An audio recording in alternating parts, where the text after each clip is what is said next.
Assalamu alaikum. Our lecture today is about failure to thrive.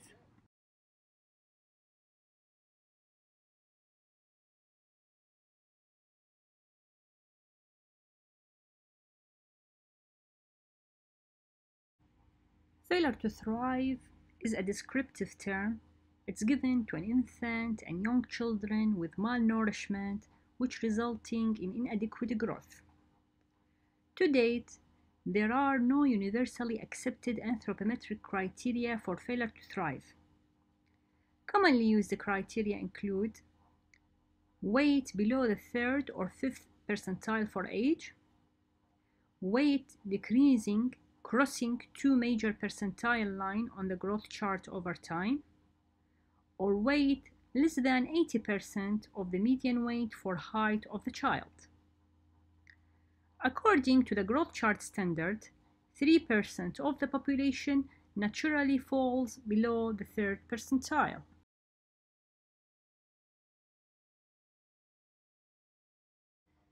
Etiology. There are multiple possible causes of failure to thrive.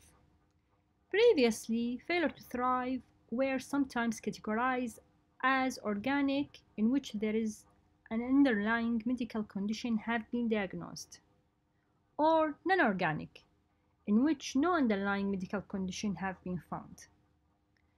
However, this classification may be problematic because in many cases, the cause of failure to thrive is multifactorial, with interaction between multiple biological and psychological factors.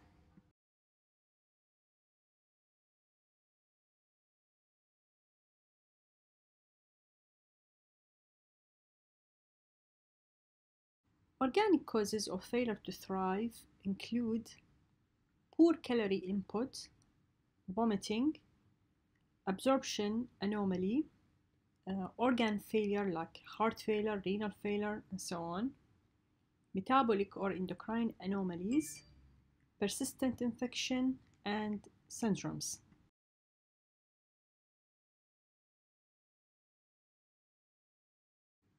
Poor calorie input, this area overlaps considerably with non-organic causes of failure to thrive. The mother may not be feeding baby or the food may be inappropriate. Maternal milk production may be inadequate and the baby may have conditions that make it difficult to feed, such as cleft palate.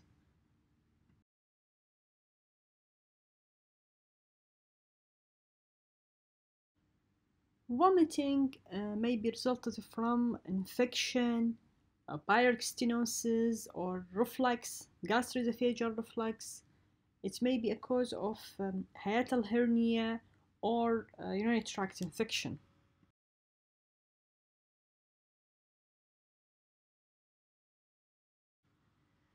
An inadequate absorption of the foods may be arise from intrinsic causes like celiac disease, lactose intolerance, or pancreatic insufficiency, or it may be result from extrinsic reasons. Patient may have parasitic infestation, for example, giardiasis.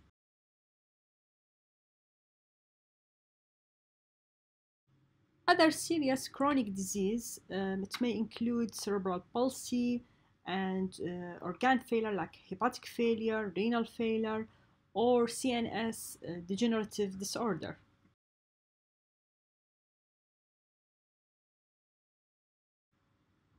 Persistent infection, like for example, recurrent infection of the tonsil and adenoids.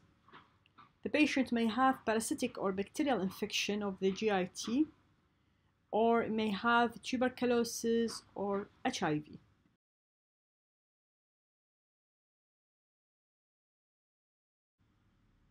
A metabolic or endocrine abnormality that may result in a failure to thrive.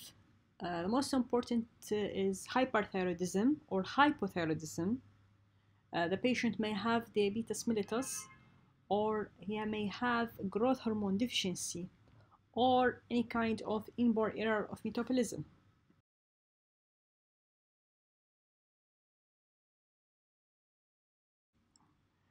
Syndromes that may result in a failure to thrive. There are a large number of syndromes which may result in failure to thrive.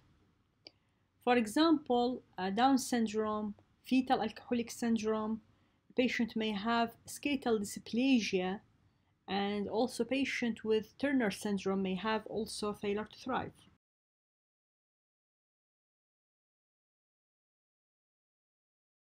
Non-organic failure to thrive. It is the commonest cause. It is one of the earliest indication of serious dysfunction in the bonding between the parents and the child. It is regarded as a sign of neglect in which the child will show a normal growth outside the home environment.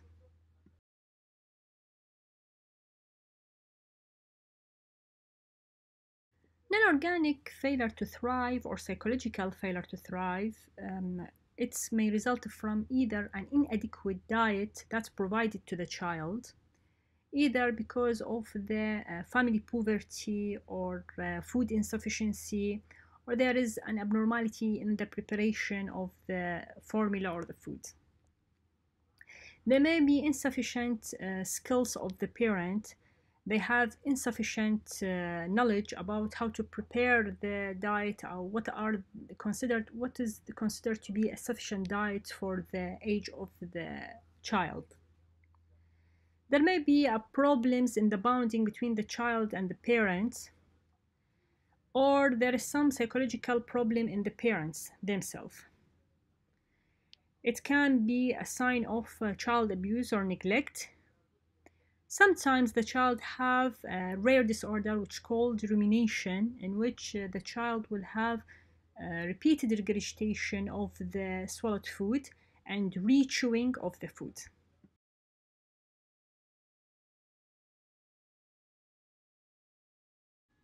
The clinical manifestations of failure to thrive vary according to the severity of the condition. In mild cases, the patient will suffer just from poor growth in comparison to an age and gender similar peers. While in severe condition, the patient will have signs and symptoms of severe malnutrition. In psychosocial failure to thrive, the child will have an additional signs of neglect. For example, diaper rash, unwashed skin and clothing, untreated skin infection like impetigo, uncutted, dirty fingernails. The patient also may have a flattened occiput with a patch of hair loss, which will indicate that the infant had been lifted for a prolonged period unattended. Other features may include delay in the developmental milestones, may have avoidance of eye contact, and they will have expressionless face, and some will have hypotonia.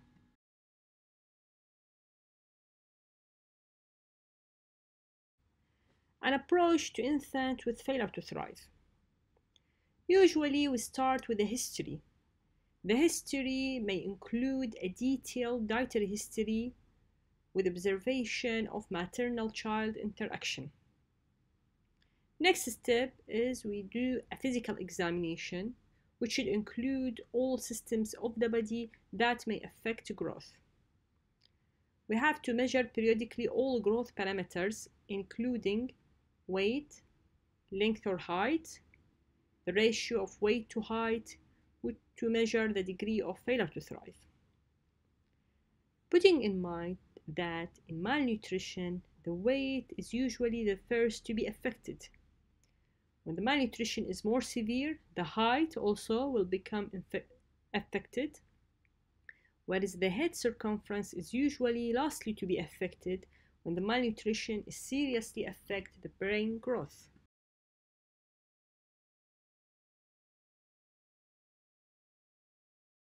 Investigation in patient with failure to thrive. Usually we start with preliminary investigation. First, we send for stool and urine microscopy and culture, CBC and blood film, serum iron, ferritin, B12, and folate level, may indicate it. Sometimes we need to hospitalize the patient to observe the maternal-child bonding and feeding technique, and so on. Renal function test, liver function test, we may need serum electrolyte, and sometimes bone scan required. As indicated from the general condition and physical examination, if there is any suspicion for thyroid dysfunction, we send for thyroid function test. If there is suspicion of cystic fibrosis, we may need sweat chloride test, chromosomal analysis, and metabolic screen.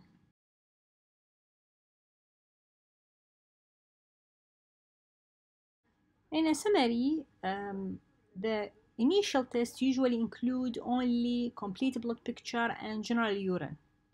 Other tests will be sent according to the general condition of the patient as judged by the dietary history and physical examination.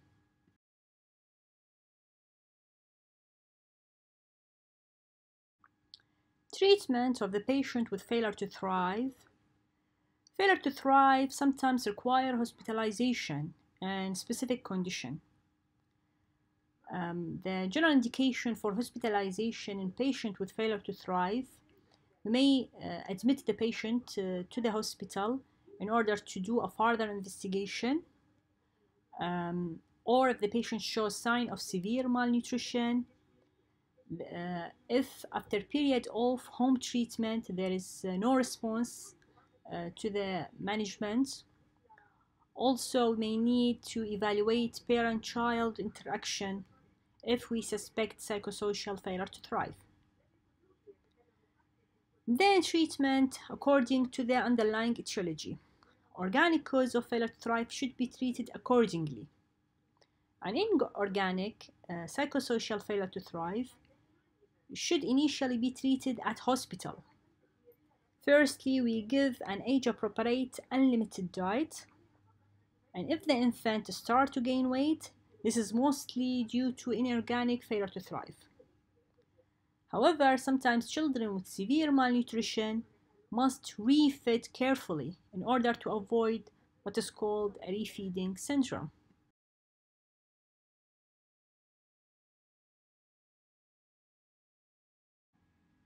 Prognosis of patient with failure to thrive.